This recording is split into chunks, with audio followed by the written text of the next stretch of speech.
No niin, terve vaan kaikille.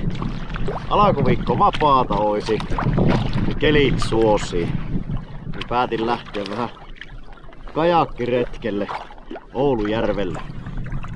Ajelin tänne Manamaan Saloon ja tänne Kalasatamaan ja tästä lähdin sitten melomaan. Nyt ja yhden yön seuvun verran ollaan täällä reissussa tällä kertaa. Tarkoituksena olisi tänä päivänä meloskella tuon Kuostonsaaren kautta Kaaressaloon ja olla Kaaressalon kodalla yötä. Siellä samassa missä oltiin Antin kanssa viime talvena, kun viihettiin täällä tätä Oulujärveä ympäri. Aika kovaa tuulta on tälle reissulle luvannut.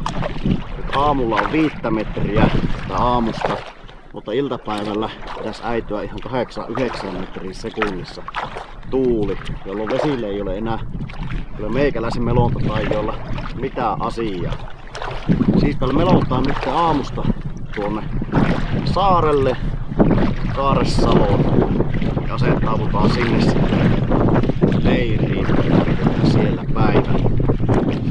Huomiseksi siitä lupasi sitten parempaa keliä, aurinko paistaa, paljon pienempää tuulta, joka sitten vähän lenkin kautta vyöriskellään ja tullaan takaisin tänne lähtöpisteeseen. Mutta tervetuloa uuden videon pariin ja katsotaan mitä saadaan tällä reissulla aikaiseksi.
Huhhuh. Oh. Siinä sai jo vähän tosissaan meloa. Aikamoinen aallokko oli. Varmaan 6-70 senttiä. No ei ehkä ihan vielä, mutta aika korkea oli kuitenkin. Mutta hienosti selvittiin kyllä tuosta yli ja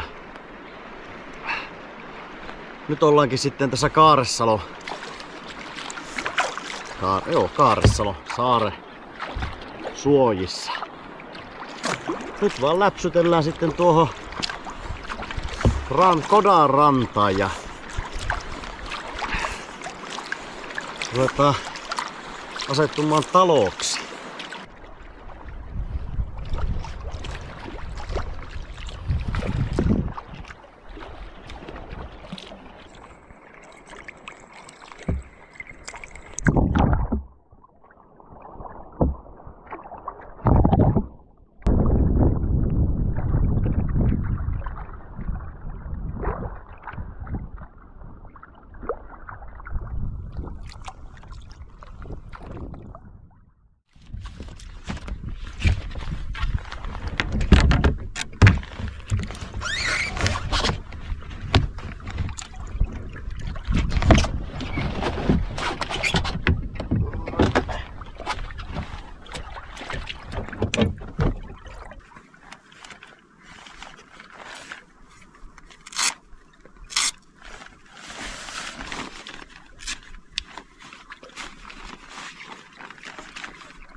Tähän päästiin tänne Kaaressaloon hienosti.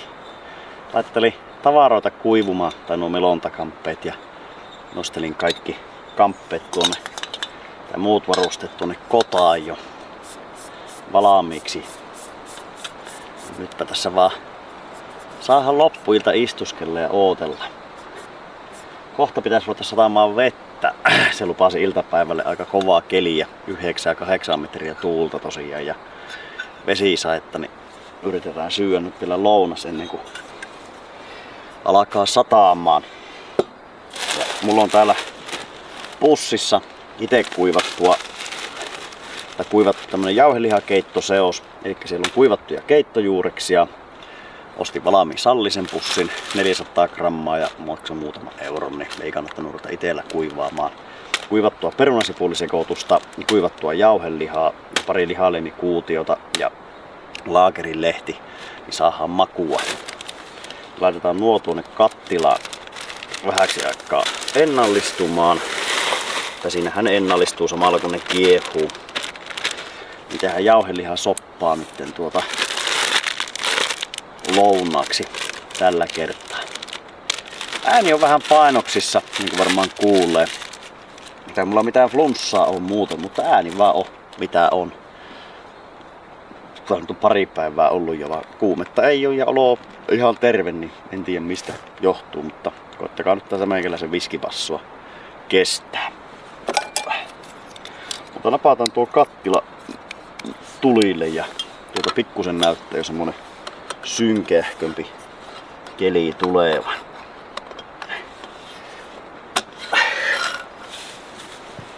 Tää on kyllä makialla paikalla tämä Kaaressalo kota, että talvellakin oli hieno, mutta nyt kesällä niin on kyllä todella hieno ja näppärää tulla tähän, niin täällä pitää kyllä tulla vielä toistekin käymään ja samoin tuossa Kuostolla varmaan joku reissu tehdään.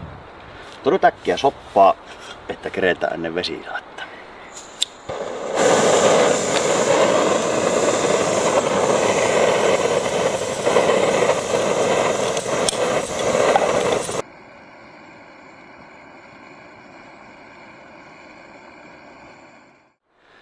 Jaaha, tää rupiasi soppa olemaan kypsää. Semmoisen 10 minuuttia keittelin ja sitten noin 10 minuuttia, 15 minsaa olla ihan niinku hautua vaan.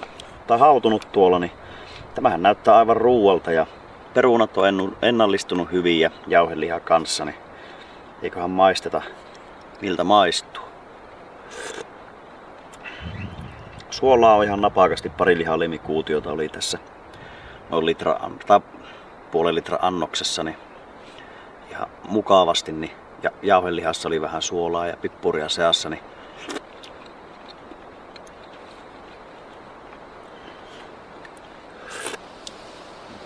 vaan aivan hyvä jauhelihakeitto. Tämä on kyllä hyvä ja helppo tämmönen, jos itse kuivaa ruokia, niin helppo resepti.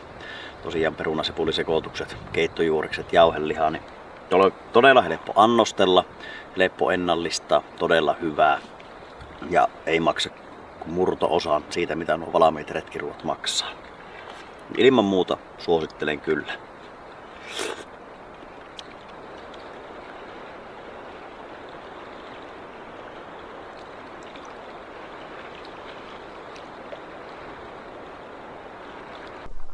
Niin se vaan tuli lounas syöpästyä ja saikatkin join tuossa vielä, niin tässä lähdin nyt vähän seikkailemaan. Ja ajatuksena oli kiertää nyt tämän Kaaressalon saari kuvaamassa tuolla, tai katsomassa tuolla eteläpäässä, että mitenkä myrskystä siellä on. Niin kuin näkyy tässä pohjoispäässä, kun tuuli on etelän suuntainen, niin täällä on aika tyyntä. Sitten näkyy tuolla vaahtopäätti tuolla tulompana. Se oli semmonen jännä ristiaallokko, että se puhalsi tuolta ja se puhalsi tuoltakin puhaltaa. Kierretään tämä saari ja katsellaan vähän, että mitä täällä näkyy.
Sitähän selvittiin tuolta saaren päästä takaisin kotaan. Tein tulee tuohon, että sain pikkusen kamppeita kuivamaan. Vähän hiekkoili, sai kamppeet päällä, niin pikkusen otti semmoista nihkeyttä niihin, niin kuivattelin ne ja mukava vähän lämmitellä tuon tuulen ja tuiverruksen jälkeen. Tässä nyt ihan on istuskeltu ja keli pikkuhiljaa vähän parantuu. Ei enää sada vettä, mutta ollaan täällä Kömmänässä vielä hetkinen. Tämä on kyllä oikein siistiä. Uusittu tulipaikka ainakin vieraskirjan mukaan niin pari vuotta sitten. Niin on kyllä hieno paikka ja hyvät puitteet. Tuossa on nuotiopaikka pihallakin ja kota on tosi siistissä kunnossa. Niin täällä kyllä on hyvä ihmisen olla. Mutta nyt tässä vaan tukikohtapalvelua vietetään ja istuskellaan ja ollaan ja tehdään vielä vähän ruokaa sitten illan päälle, niin kun ruvetaan nukkumaan. Niin kun sääskiä ei vielä ole, niin ajattelin, että nukun täällä kodassa. Levitetään vaan patja tuohon laverille tai lattialle. Tää nyt katsoo, että kummalle. Ja siinä torkutaan tai nukutaan, niin siitä on helppo. Mulla on telttakin matkassa, että jos sattuu muuta porukkaa tulemaan, niin sitten siirrytään teltan puolelle. Mutta jos ei tule, niin sitten ollaan täällä yötä.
Hyvää huomenta.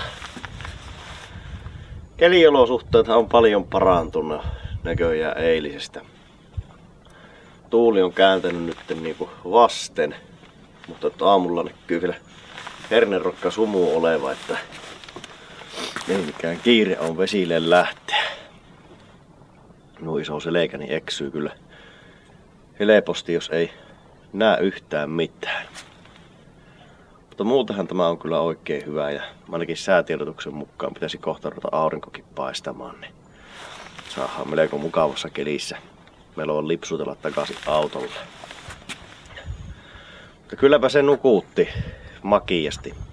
Oli kyllä tajuu pois, kun laittoi vaan pään tyynyn. Ja ilman keskeytystä sai nukkua sitten tänne aamuun asti. Kyllä se vaan tekee hyvää ihmisen ruumiille. Mutta nyt aamupalan syöntiin ja sitten ruvetaan pakkailemaan tavaroita hissukseen ja lähdetään kotia päin.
Jaahas, kalasatama alkaa olemaan tuossa ihan nenä eessä. Niin alkaa tämä reissu olemaan kyllä sen suhteen nyt loppupuolella. Mutta Oulujärvi on kyllä todella hieno vesiretkeilypaikka. Tässä kyllä pitää tulla myöhemminkin vielä käymään uudestaan. Täällä on paljon saaria ja paikkoja missä seikkailla. Kyllä tämmönen hyvä matalan kynnyksen reissu. Toki keli oli nyt eilettä aika kova, että se ei ollut matalan kynnyksen. Mutta aika helpolla pääsee tuohon Kuostoonkin kyllä retkeilemään ja seikkailemaan. Hienot hiekkarannat. Kaaressalo on pikkusen pidempi matka. Mutta minä melon tuonne rantaan nytten tai satamaan ja eikkä siinä. Jatketaan seuraavassa videossa. Minun puolesta kiitos ja kiitos kun olitte völjyssä. Heippa!